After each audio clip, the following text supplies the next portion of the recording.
Hello everyone, welcome back to another video. Today we're back in AFK Journey, and in today's video we're going to be making an updated Necrodraken Dream Realm boss guide in the new season with the best hero options you can be running depending on which heroes you have ascended or not. So the Necrodraken boss is very unique in the fact that damage dealers which move around, or even tanks like Temisia which move around, are going to do better because the boss will apply an effect that if you don't move within like 15 or 20 seconds, then your energy recovery is reduced, you take more damage, and the hero just becomes much less effective. So this is going to be a Dream Realm boss where OD is not best damage dealer option. Pretty much I think the only Dream Realm boss where OD is not one of the best right now. However, that being said, we'll talk about damage dealer replacements first, because Merrily at Mythic Plus can take some time to get. If you don't have her here yet, Corin at Mythic Plus can still be a great damage dealer. He has movement as well. He won't get off as much damage as Merrily, but he has true damage in his kit at Mythic Plus. If neither of them is Mythic Plus, then I still would recommend just run OD, because even though OD will be in one position, he still will get off a lot of damage throughout the course of the fight. And you can run him without being that highly ascended. Or you can always go for CC as well. Or you can even go for 2 damage dealers, CC plus OD. But the key thing is really you don't want to have more than 2 heroes stationary in the back line, because the boss he does his area of effect damage to where there's more grouped up allies. So if you have 3 in the front, 2 in the back, then they're still kind of a little bit safer. But either way, CC and OD can be used before you have Merrily and Corin to Mythic Plus. But if you have one of them at Mythic Plus, I would try that as an option, and I think that would be the best. Now we'll talk about the tank slot. So Thorin is still going to be one of the best options, and actually the best option for a team right now, because Thorin can tank the boss, and even though he's stationary, so he's going to be not really too effective in Necrodraken, he will tank for long enough. There's no issue with him surviving. Even without him being Mythic Plus, he will tank just fine. His Soul Plunder effect will increase the damage that the boss receives by 17%.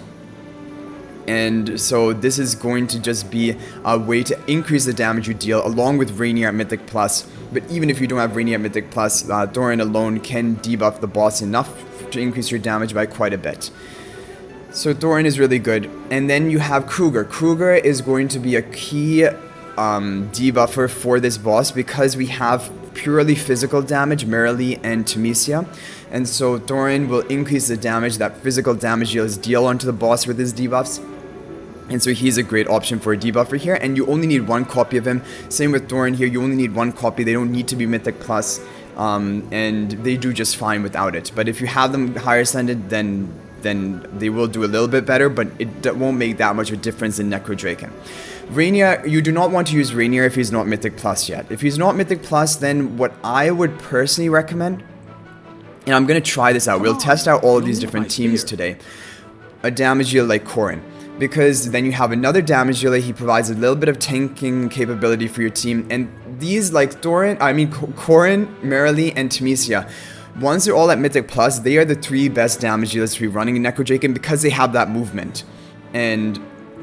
But if you don't have Corin at Mythic Plus, you can just try another damage dealer like maybe OD, or you can even try, but then you really want to try to get the faction bonus, so I really would recommend Corin. Maybe even without Mythic Plus, he would still be a decent option. You can experiment with it.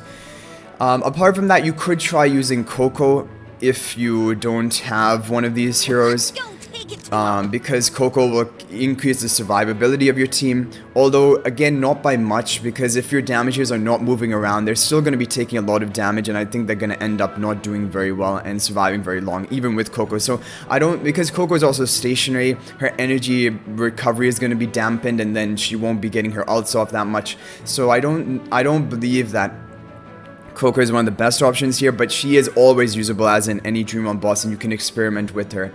And that's pretty much it. So we're gonna try it, test it with this. And for the artifact, I had the best success with Evocation spell, because it provides a little bit of survivability but also a lot of damage.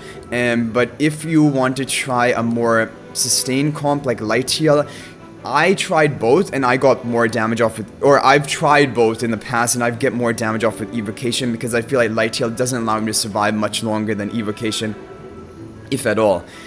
because the boss will periodically do his AoE attack hitting everyone, and once it's powered up enough, it's just going to wipe out your entire team, whether you have light heal spell or not, even if you're at full HP, so far in my experience. So we'll try Evocation Spell. This is, I think, the best team. I am really interested to try replacing Thorin for Corrin, though. They rhyme, but because that was the previous before the new season was out. Running triple damage dealer Corrin, Temesia, Merrily was the standard team that everyone ran to maximize their damage. But I can understand now, because we're in an earlier stage of the Necrodraken boss, we don't have like the tankiness to run like triple damage dealer, and having the Thorin here to just be another tanky body in the front is good, because yeah, look at this puddle attack that the boss is laying down. She is laying it down on the front line, and I believe it's because there are 3 enemies here. If there are 2 enemies in the back, or more enemies, 3 enemies in the back, then it will start laying the puddle down over there. And so especially if you have, like we mentioned, old UCCA who cannot move around and dodge the puddle, then you want to make sure you have 3 going into the front line, like not running, for example, Rainier as well as 2 in the back, because then you have 3 in the back and the boss is going to begin targeting that. So this was a really good initial power or a damage output that we got, because we're rank 6 just behind, or quite a bit behind Corvo, but he has level advantage on us, so it's good. It's good for us. So now we're going to try it with Corrin, which was previously, this was one of the best teams that people always used to run. Again with the Evocation Spell, I'm also interested to try Quick Blade Spell, because we're a completely physical damage oriented team. So having that Quick Blade Spell for increasing the physical, or basically reducing the physical defense of the boss and increasing our physical damage, I think would be good for us. So we can try that. We can also try with Light Heal Spell. But, like, yeah, I mean, Thorin would increase the damage that the boss receives by 17%, but the question is, would Corrin, the damage output from him, make up for the fact that we're not having that Thorin debuff? And we're gonna find out. Okay, good. Everyone survived this round of the boss's AoE attack, where Corrin goes down to the puddle. Yeah, because I guess we're just not tanky enough to survive even the puddle, and you should not be dying on the puddle here. So yeah, Thorin does seem safer, and even like, I don't know, like if we would go for the Light Heal Spell, I don't think it's going to make a difference. I still think we're gonna have those survivability issues in the end, because the Light Heal Spell just gives a little bit of extra tankiness compared to the Evocation Spell. It gives a little bit more vitality, which means your heals will have a little bit more effectiveness. But because the boss's skills will reduce the effectiveness of your heals, I'm pretty sure that's what it does. I don't know how good Light Heal actually is here. But a lot of people have success with Light Heal, so you can definitely run it. And as always, just experiment with all your artifacts, all your combos of the heroes you have, and see what works best for you. But I do think that the Thorin team is probably going to be the best. Okay, this does well. Like with this Light Heal Spell, I think we're going to be able to survive. No, Core almost still got taken down by the puddle, but we barely survived thanks to Light Heal. So Light Heal did make the difference there, but I think we're going to go down now regardless. No, Corrin is still alive. Okay, so this is going to be a bit of extra damage compared to the previous one, but not by much, because as you saw there, this wipe that he goes for right there that killed us, you're never surviving that. At my stage that I'm at, there is no way possible for me to survive that. So I feel like it's just better to squeeze out as much damage as you can before that comes around, and that's why I thought Evocation Spell would be good. Quick Blade, if we're gonna do Quick Blade Spell, I don't think we can try with Corrin, but honestly, like, even with Evocation Spell, Corrin died early, and so with Quick Blade Spell, he's definitely gonna be dying early because we have no sustain from this artifact. But we can see maybe with RNG, if somehow Corrin survives until that final AoE attack of the boss, then we would be able to get off maximum damage, probably with this lineup and this artifact. But I think the survivability is going to be just too big of an issue here. Let's see. So far so good. Puddle attack. Can Corrin survive? Oh, Corrin barely survives. Okay. That's pretty good, but now he's going to die to the puddle. Tunisia is still alive, and even Merrily died to that puddle. So yeah, this is not going to be better. So I think, yeah, if you're going to go for triple damage dealer, it is not much better than just double damage dealer, and you also need like an invested Corrin at Mythic Plus. So this is why, at least for these stages, like before we're in Endless mode, Corrin doesn't really have a place in Dream Realm boss teams, because they're just equally good options which require less investment. Like a Thorin, even with one copy, would be doing the same thing as a Corrin Mythic Plus +10 exclusive equipment is doing. So I want to try Quick Blade with the Thorin for just try this out. See if we can squeeze out more damage before everyone dies, because with this team, with Merrily and Tunisia and your double tank, you're going to all survive until the final AoE attack that wipes us, which will probably be at like around 15 to 20 second left mark. I think even Tunisia should be good to survive without the evocation spell, but we'll see. Because I do think Quick Blade would squeeze out a bit more damage compared to others. And what you're going to notice here, our positioning for Kruger, it should always be on the right side, because when Kruger is in a location that has no adjacent allies, he's going to have a lifesteal buff, and so he'll sustain himself up better. Whoa, that boss killed the Tunisia. If that Tunisia could have still survived there, I think we would have had a really good, convincing new best. Even right now, we have a new best score. So I do think Quick Blade spell for me is going to be the way of maximizing my damage. We can just try one more time with Light Heal spell here, maybe. But I just don't think, I don't see it, because like you saw there, when that final AoE attack goes off, Light Heal spell is not going to keep me alive. So for my current level, I think Quick Blade is the best option, but I can understand how Light Heal could be better if that could give you what you need to survive that final attack of the boss. But anyway, this is going to be a pretty good damage output that we had. We should be able to secure our top 10 spot off of this, which is good. We've been getting top 10 quite reliably recently, and we got a new equipment piece, which is always nice.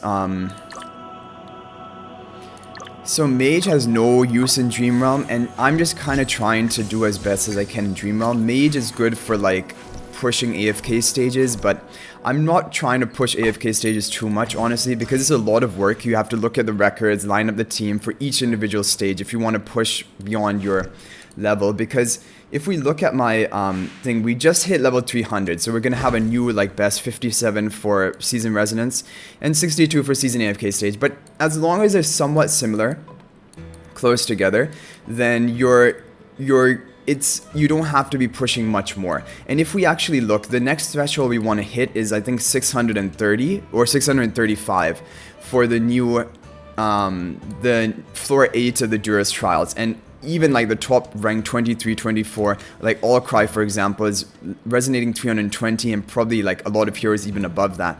And of course, they'll have more Ascended heroes, because the people who are spending, they're going to have more Ascended heroes than you. They're going to have higher exclusive equipment upgrades. So for you to push to their AFK stages, even at their level, is going to be more difficult. So I don't think like you should make it much of a priority of pushing AFK stages unless that's something you enjoy, because it takes a lot of effort and a lot of time, and honestly the returns and rewards for doing it are not that good. So that's pretty much it. As for an overall account update, we've managed to hold our, this is really amazing.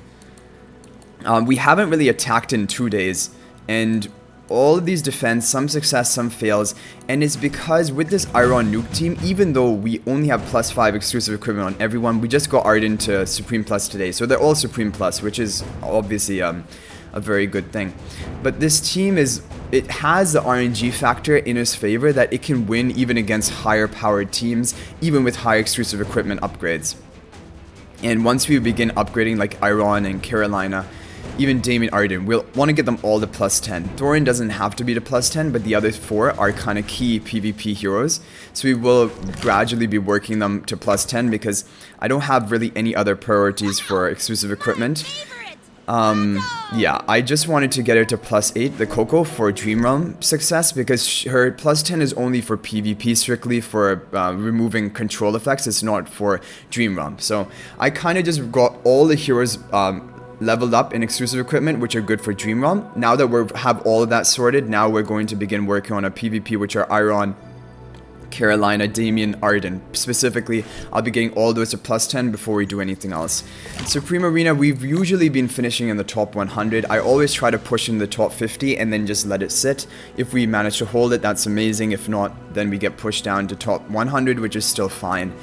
And that's pretty much Supreme Arena. Apart from that, battle drills, I want to do a battle drills video guide, which I'll probably be uploading today as well, like later today, or maybe around the same time.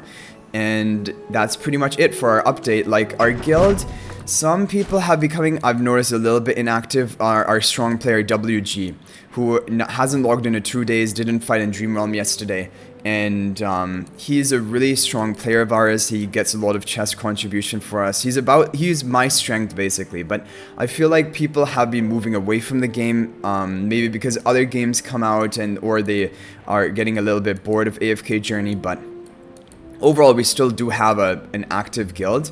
But when people move away, you just have to try and recruit new ones to kind of take their place. Yeah, so that's going to be it for this video. I hope you guys enjoyed it. Thank you for watching, and I will hopefully see you in the next video, which will hopefully be a battle drills guide of team comps, because yeah, there's certain comps which just do better than others, and you can just lock them in each time you do battle drills and then not have to worry about which heroes you should be running. But thank you for watching the video, guys. I will see you in the next one, and until then, everyone, peace out for now.